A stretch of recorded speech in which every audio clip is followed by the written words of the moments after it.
They'd kill you, and that was it. If you crossed the Hells Angels, if you screwed the Hells Angels, they'd kill you. I mean, there was no if, buts, or whatever. Raised the bar of terror, intimidation, and violence. They weren't like any bikers anyone had ever seen before. He was furious that the Hells Angels had simply used him, and now he was in jail. There's a good chance, I don't know what percentage I would put on it, that I could be killed. A criminal who changed sides. I'm just trying to get things sorted out for my family before that happens. Number 4, Danny Kane. Danny Kane was a former member of the Hells Angels motorcycle gang who turned into an informant for the police. Kane's decision to cooperate with the authorities was a significant turning point in the fight against organized crime in Canada.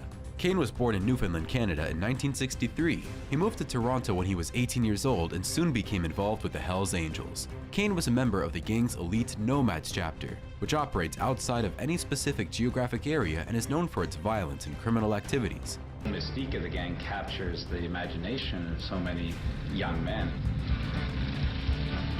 Like in the movie. But for me, it was very tempting. As long as you don't get cut, that's a nice thrill. People come see you, they give you the tap on your back. You feel that you're in a family. You can do whatever you think. They'd kill you, and that was it. In 2004, Kane was arrested by the police and charged with several serious offenses, including conspiracy to traffic in cocaine and conspiracy to commit a slaying. Facing the prospect of a long prison sentence, Kane decided to cooperate with the authorities. Kane's decision to turn informant was not an easy one. Big, strong, violent, many arrests before he even became a biker in his teens. Raised the bar of terror, intimidation, and violence. They weren't like any bikers anyone had ever seen before. It put his life and the lives of his family members in danger, as the Hells Angels are notorious for their retaliation against informants. If you crossed the Hells Angels, if you screwed the Hells Angels, they'd kill you. I mean, there was no if, buts, or whatever. Eventually, you find that you can take over all sorts of areas of organized crime. Once you become willing to use violence to that extent, your power increases. Nevertheless, Kane was determined to do the right thing and help the police bring down the gang. Kane's cooperation was instrumental in several high-profile cases against the Hells Angels. He's provided information on the gang's drug trafficking operations, as well as its internal structure and hierarchy. And that's why I think he decided to approach us. He was furious that the Hells Angels had simply used him, and now he was in jail because of it, and viewed most of the other bikers as total dummies. Was a very smart guy, viewed himself as a very smart guy. He was out for revenge against the Hells Angels. That he was informant. They would have killed him immediately. Danny was an informant, or even suspect, and very likely the death would have been a long and agonizing one. Kane also testified in court against several of his former associates, helping to secure their convictions. Kane's cooperation was not without its challenges. He faced criticism from some members of the police force and the public, who accused him of betraying his former comrades. Kane's family also faced threats and intimidation from the Hells Angels. Despite these challenges, Kane continued to cooperate with the authorities and played a crucial role in dismantling the Hells Angels operations in Canada. His cooperation led to the conviction of several high-ranking members of the gang, including former national presidents of the Hells Angel, Waters Statnick. Number 3. Sylvian Ballinger. Sylvian Ballinger, a former member of the Sherbrooke chapter of the Hell's Kitchen, was allegedly paid $2.9 million for being an informant, or in other words, a snitch. The retired member of the Hells Angels signed an agreement that will compensate him for giving evidence to investigators with the regional integrated squads. Sources said Boucher gave police information that was crucial to the investigation dubbed Operation Char QC, which led to the arrest of more than 120 gang members and associates. Ballinger revealed details from Hells Angels meeting held on July 1994, prior to a bloody gang drug war between the Nomads chapter and a group called the Alliance. Armed with that information, officers involved in the Operation Char QC were able to make arrests related to 22 slayings that occurred during the drug conflict. Police recruited Ballinger, 45, in 2006. When he signed the contract on September 21, 2007, he received $300,000. He was to be paid $600,000 following the arrest carried out during Operation Char QC, according to his contract. For the next 4 years, he would receive an annual payment of $400,000. Once the court cases are settled, he will receive a fifth and final payment of $400,000. The contract may be the biggest one ever awarded to an informant in the province. Number 2. Noel Harder. Noel Harder was a former Royal Canadian Mounted Police (RCMP) officer who became known for his role as an undercover agent in the Hells Angels Motorcycle Club. Harder's infiltration of the notorious biker gang is considered one of the most successful undercover operations in Canadian law enforcement history. Harder joined the RCMP in 1981 and spent the early years of his career working on drug and organized crime investigations. In 1993, he was selected to go undercover and infiltrate the Hells Angels. Over the next 7 years, he posed as a drug dealer and biker wannabe, earning the trust of the gang's members and rising through the ranks. During his time as an undercover agent, Harder collected a wealth of evidence on the Hells Angels' criminal activities, including drug trafficking, extortion, and violence.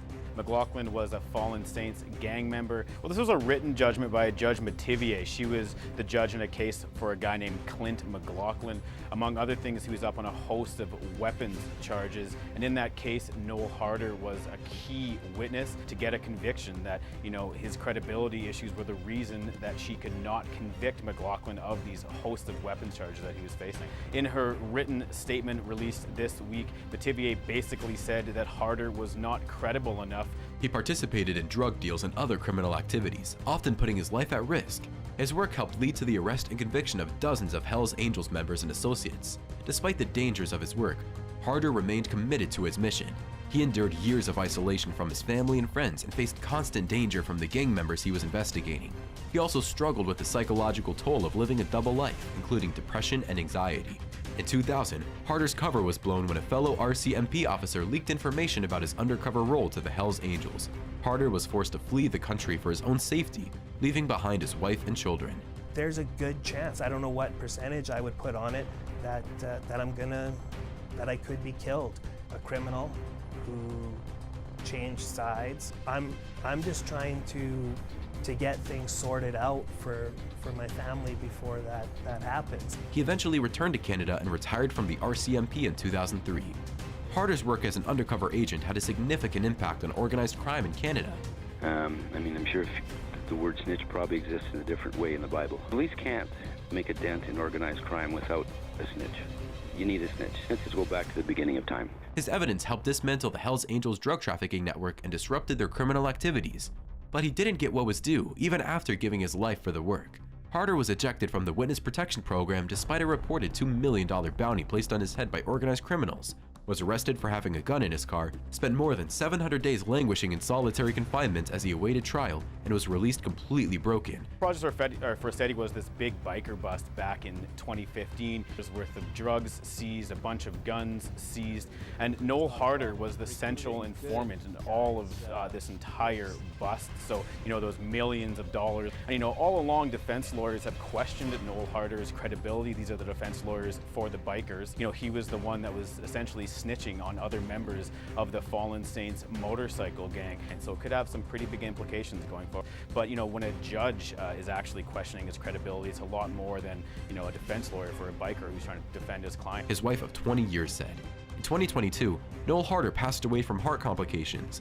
At the funeral for this villain/hero, there was no police escort, no honor guard, and no 21-gun salutes. But the bulk of these cases are still before the courts. There's a major case involving criminal organization charges. Well, there has been some convictions in the Forseti cases. There's been people already sent to prison. But one expert that I spoke to said that credibility of informants is key to all of these kinds of cases. We don't exactly know what the evidence is in those cases, so it's still unclear how central Harder's testimony. But again, it's all based on whether or not they have other evidence besides Harder's testimony to see if that will get some convictions. So he could play a pretty central role going forward. A man who may have done more than anyone else in the province to combat organized crime was quietly memorialized by a few family members in a downtown Saskatoon funeral home.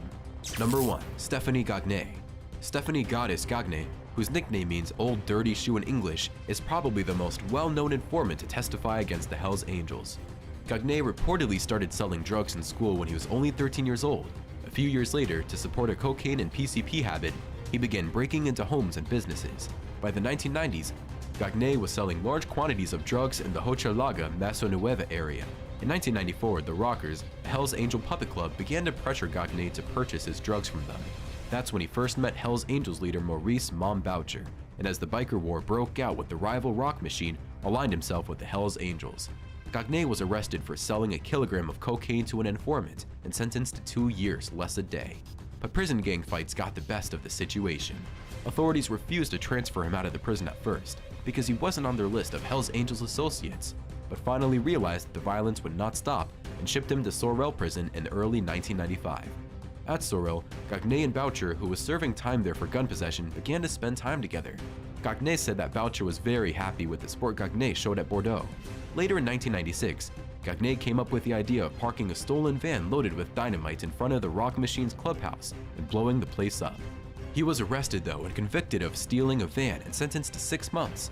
He was released in the spring of 1997.